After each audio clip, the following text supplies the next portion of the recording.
Postmortem रिपोर्टमध्ये मारहाणीमुळे Somnath सूर्यवंशीचा मृत्यू झाला हे जाहीर झालं होतं। न्यायदंड अधिकाऱ्यांनी सुद्धा आता अहवाल दिलाय की पोलिसांनीच मारहाण केल्यामुळे सोमनाथ सूर्यवंशीची हत्या झाली। हे हत्याकांड सुनियोजित होतं, ही दंगल सुनियोजित होती।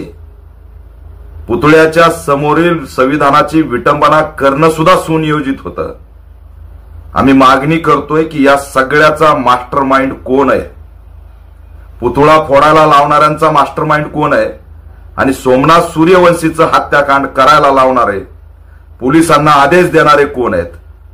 दुर्दैव आहे की राज्याच्या मुख्यमंत्र्यांनी बेजबाबदारपणे सोमनाथ सूर्यवंशी हा वेगळ्याच कारणाने दगावल्याची चुकीची माहिती अधिवेशनात दिली। या दोन्ही अहवालानंतर मुख्यमंत्र्यांनी तात्काळ माफी मागितली पाहिजे। संविधान रक्षक सोमनाथ सूर्यवंशीला न्याय देण्याची मानसिकता या व्यवस्थेची दिसत नाही। जो मुख्य सूत्रधार घोरबांड आहे तो पोलीस अधिकारी आजही राज्याच्या उपमुख्यमंत्र्यांसोबत फिरताना दिसतो, खुलेआम वावरताना दिसतो। मनोहर कदम सारखं यात सुद्धा पोलिसांना क्लीन चिट देणार आहे का हा प्रश्न मी राज्य सरकारला विचारतोय।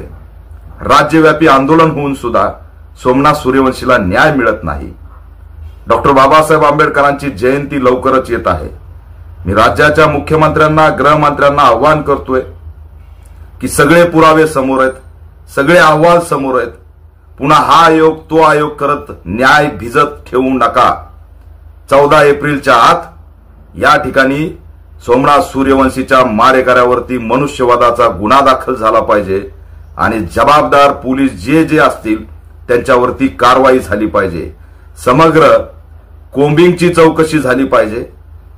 पुतळ्याची विटंबना करणारा मास्टरमाइंड कोण, त्यासाठी नार्को टेस्ट करणार होते आरोपीची, त्याचं काय झालं याचं उत्तर दिलं पाहिजे आणि सोमनाथ सूर्यवंशीच्या या ठिकाणी पीडितांना आणि समग्र आंबेडकरी अनुयायांना न्याय दिला पाहिजे अशी मी राज्याच्या मुख्यमंत्र्याकडे ऑल इंडिया पॅंथर सेनेच्या वतीने मागणी करतो।